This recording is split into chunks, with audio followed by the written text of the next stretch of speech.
নমস্কাৰ, আশা কৰোঁ আপোনালোক সকলো ভালে আছে।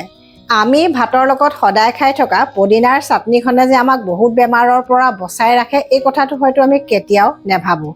আৰু আমি ব্যৱহাৰ কৰি থকা কিছুমান টুথপেষ্ট, কছমেটিক প্ৰডাক্ট বা কিছুমান ঔষধতো পদিনা ব্যৱহাৰ কৰা হয়, কাৰণ পদিনাৰ বহুতো চমৎকাৰী ঔষধি গুণ আছে।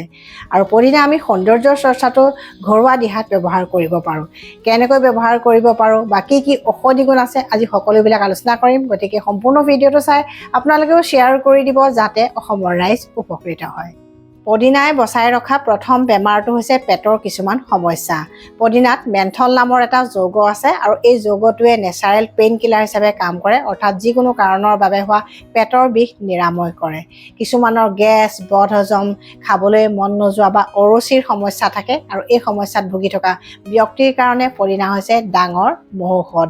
আৰু পদিনাই পেট পৰিষ্কাৰ কৰাত সহায় কৰে, গতিকে যাৰ কনষ্টিপেশ্যন বা পাইলছৰ সমস্যা থাকে তেওঁলোকৰ কাৰণেও পদিনা হৈছে উত্তম বনৌষধি। পদিনাৰ ২ নম্বৰ বিশেষ স্বাস্থ্য উপকাৰিতাটো হৈছে বডি ডিটক্সিফিকেশ্যন, অৰ্থাৎ শৰীৰ শোধন। আমাৰ দেহত চলি থকা যিমানবিলাক ৰাসায়নিক ক্ৰিয়া থাকে সেইবিলাকত যিবিলাক টক্সিনছ বা অলাগতিয়াল বৰ্জিত পদাৰ্থ উৎপন্ন হয় বা যিবিলাক টক্সিনছ দেহত প্ৰৱেশ কৰে সেইবিলাক লিভাৰ আৰু কিডনীৰ মাধ্যমেদি দেহৰ পৰা উলিয়াই দি শৰীৰটো প্ৰাকৃতিকভাৱে শোধন কৰাত সহায় কৰে পদিনাই। আৰু পদিনাৰ বনৌষধি চাহ বনাই যিসকল ব্যক্তিয়ে নিয়মীয়াকৈ খাই থাকে তেওঁলোকৰ শৰীৰটো প্ৰাকৃতিকভাৱে শোধন হৈ থাকে। আৰু পদিনাই তেজো পৰিষ্কাৰ কৰে, অৰ্থাৎ ই হৈছে এটা নেচাৰেল ব্লাড পিউৰিফায়াৰ। গতিকে আপুনি যদি প্ৰাকৃতিকভাৱে শৰীৰটো শোধন কৰিব খোজে তেন্তে পদিনাৰ চাটনিখন নিয়মীয়াকৈ খাওক আৰু পাৰে যদি মাজে সময়ে পদিনাৰ চাহ বা বনৌষধি চাহ খাওক।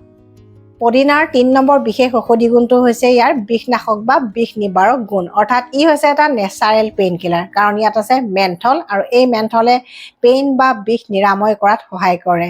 ইৰিটেবল বাৱেল চিণ্ড্ৰম, গেছ, বদহজম আদিৰ কাৰণে হোৱা পেটৰ বিষ বা চাইনাচাইটিছ, মাইগ্ৰেইনৰ কাৰণে হোৱা মূৰৰ বিষত পদিনাৰ পৰা প্ৰস্তুত কৰা পেপাৰমিণ্ট অইল সেইকাৰণে ব্যৱহাৰ কৰা হয় আৰু এনেকুৱা ঔষধতো পদিনা ব্যৱহাৰ কৰা হয়। গতিকে মূৰৰ বিষত যদি ভুগি আছে বা আপুনি যদি পেটৰ বিষত ভুগি আছে তেন্তে পদিনা ঔষধ হিচাপে ব্যৱহাৰ কৰিব পাৰে। আৰু মূৰৰ বিষৰ ক্ষেত্ৰত যদি ব্যৱহাৰ কৰিব খোজে তেন্তে পচতীয়া আৰু পদিনাৰ পাত একেলগে খুন্দি লেপ বা ভৰণ হিচাপে কপালত ব্যৱহাৰ কৰিব পাৰে বা পানীত উতলাই সেই ভাপখিনি নাকেৰে ল'ব পাৰে, তেতিয়া আপোনালোকে যথেষ্ট উপকৃত হ'ব। আপোনাৰ মুখখন যদি খুব গোন্ধাই থাকে তেন্তে পদিনা নিয়মীয়াকৈ চুবাই খাবলৈ লওক, নিশ্চয় সুফল পাব, কাৰণ পদিনাৰ ৪ নম্বৰ বিশেষ উপকাৰিতাটো মুখৰ দুৰ্গন্ধৰ ক্ষেত্ৰত পোৱা যায়, অৰ্থাৎ মাউথ অডৰৰ ক্ষেত্ৰত পোৱা যায়। মুখৰ দুৰ্গন্ধৰ কাৰণ বহুত থাকে, যেনে দাঁতৰ সমস্যা থাকিলে বা দাঁতৰ গামছৰ সমস্যা থাকিলে হয় বা কেতিয়াবা বেক্টেৰিয়েল ইনফেকশ্যনৰ কাৰণেও মুখৰ দুৰ্গন্ধ হয়। আৰু পদিনাত থকা কিছুমান উপাদানে বেক্টেৰিয়েল ইনফেকশ্যন কম কৰে আৰু দাঁতৰ সমস্যা বা দাঁতৰ আলুৰ সমস্যা নিৰাময় কৰাত সহায় কৰে। গতিকে পদিনা কেঁচাই যদি চুবাই খায় তেতিয়া মুখৰ দুৰ্গন্ধৰ ক্ষেত্ৰত যথেষ্ট সুফল পোৱা যায়। আৰু তাৰ লগতে আপোনাৰ যদি লিভাৰৰ প্ৰব্লেম আছে, কনষ্টিপেশ্যনৰ প্ৰব্লেম আছে বা অন্য কিবা কিবি হৰমনেল ইমবেলেঞ্চ আছে সেইবিলাকৰ সঠিক চিকিৎসা কৰিব আৰু এই দিহাটো কৰি চাব, নিশ্চয় সুফল পাব।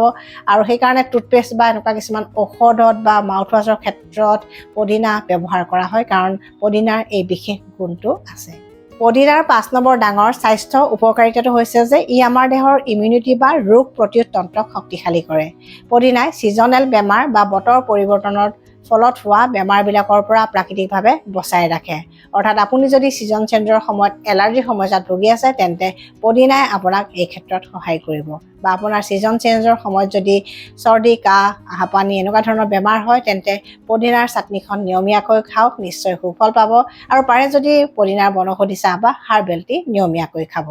আৰু আপোনালোকে শুনি হয়তো আচৰিত হ'ব যে আমি যিবিলাক ভেপৰাই ব্যৱহাৰ কৰোঁ বা ইনহেলাৰ ব্যৱহাৰ কৰোঁ সেইবিলাকত প্ৰায় পদিনা থাকে, অৰ্থাৎ হাৰ্বেল মেডিচিনবিলাকত প্ৰায় পদিনা থাকে, কাৰণ পদিনাই এই সকলোবিলাক সমস্যা নিৰাময় কৰাত সহায় কৰে। পদিনাৰ ৬ নম্বৰ ডাঙৰ স্বাস্থ্য উপকাৰিতাটো হৈছে যে ই আমাৰ দেহৰ মেটাবলিজিম ফাষ্ট কৰে, অৰ্থাৎ দেহৰ অতিৰিক্ত চৰ্বি কমাই ফিট থকাত সহায় কৰে। ইয়াৰ কাৰণে আপোনালোকে পদিনাৰ হাৰ্বেল টি নিয়মীয়াকৈ খাব পাৰে। আৰু সেই হাৰ্বেল টি প্ৰস্তুত কৰোঁতে আপোনালোকে আদা, নেমু বা ডালচেনি এনেকুৱা বনৌষধিবিলাক মিহলাই প্ৰস্তুত কৰিব পাৰে বা তৈয়াৰ কৰিব পাৰে, কাৰণ এই সকলোবিলাকে ৱেইট লছ বা ফেট লছত সহায় কৰে। কিন্তু তাৰ লগতে ৰেগুলাৰ এক্সাৰচাইজো কৰিব লাগিব আৰু ভাল ডায়েটো ল'ব লাগিব, কাৰণ অকল এবিধ বনৌষধি চাহে আপোনালোকক সহায় কৰিব নোৱাৰে যদি আপোনালোকৰ ডায়েট ভাল নহয় বা আপুনি যদি এক্সাৰচাইজ নকৰে। পদিনাৰ 7 নম্বৰ ডাঙৰ উপকাৰিতাটো আমি স্কিনৰ ক্ষেত্ৰত লাভ কৰোঁ। যি মানুহে পদিনা নিয়মীয়াকৈ খায় তেওঁলোকৰ স্কিনখন নেচাৰেলি ধুনীয়া হয়। তাৰ উপৰিও পদিনাই ছালৰ কিছুমান সমস্যা নিৰাময় কৰাত সহায় কৰে। যেনে পদিনাৰ বেক্টেৰিয়ানাশক গুণ থকাৰ কাৰণে ই একনি, পিম্পলছ বা শালমনৰ সমস্যা প্ৰাকৃতিকভাৱে দূৰ কৰাত সহায় কৰে। গতিকে যাৰ পিম্পলছ বা একনি সমস্যা আছে বা হোৱাইট হেডছ, ব্লেক হেডছৰ সমস্যা থাকে তেওঁলোকে পদিনাৰ চাহ বা বনৌষধি চাহ নিয়মীয়াকৈ খাব পাৰে বা পদিনাৰ চাটনি নিয়মীয়াকৈ খাব পাৰে।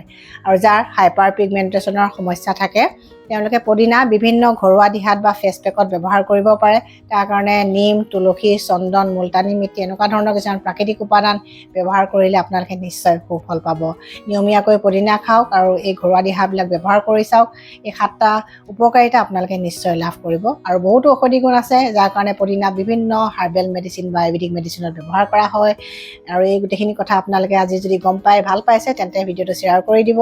নতুন ভিউৱাৰ্ছসকলে মোৰ চেনেলটো ছাবস্ক্ৰাইব নকৰাকৈ নাযাব। Stay healthy, stay happy.